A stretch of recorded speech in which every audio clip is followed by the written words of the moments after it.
গত সপ্তাহে পবিত্র ঈদের দিনে ফিলিস্তিনের পতাকা উড়িয়েছিলেন ভারতের উত্তরপ্রদেশের বিদ্যুৎ বিভাগের এক কর্মী। ফিলিস্তিনের জন্য এই ভালোবাসাই হয়তো কাল হয়ে দাঁড়িয়েছে তার জীবনে। এই অপরাধেই নাকি তাকে চাকরি থেকে বরখাস্ত করা হয়েছে। ভুক্তভোগী এই ব্যক্তি বিদ্যুৎ দপ্তরের চুক্তিভিত্তিক কর্মী ছিলেন। রাজ্যটির সাহারানপুরে কর্মরত ছিলেন তিনি। বরখাস্তকৃত ওই কর্মীর নাম সাকিব খান। রোববার স্থানীয় কর্মকর্তাদের উদ্ধৃতি দিয়ে এই খবর জানিয়েছে সংবাদ সংস্থা পিটিআই।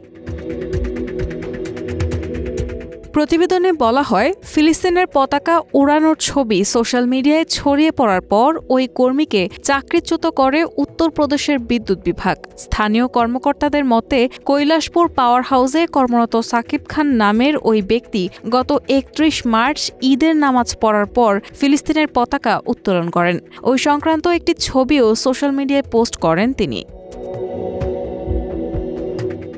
বিদ্যুৎ বিভাগের এক্সিকিউটিভ ফিলিস্তিনের পতাকা ওড়ানোর ওই কাজকে দেশবিরোধী বলে উল্লেখ করে পিটিআইকে তিনি বলেন, সঙ্গে সঙ্গে তার বিরুদ্ধে ব্যবস্থা নেওয়া হয়েছে।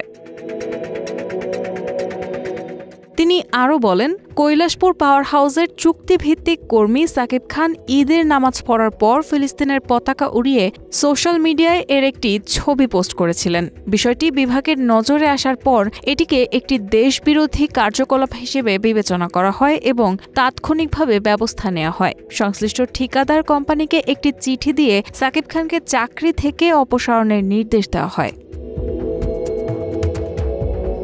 অন্যদিকে ঈদের দিনে সাহারানপুরে ফিলিস্তিনের পতাকা হাতে মিছিল করেছেন স্থানীয় জনতা। সেই মিছিলের ছবি ভাইরাল হয় সোশ্যাল মিডিয়ায়। পুলিশ জানিয়েছে, এই ঘটনায়ও আটক করা হয়েছে ৮ জনকে।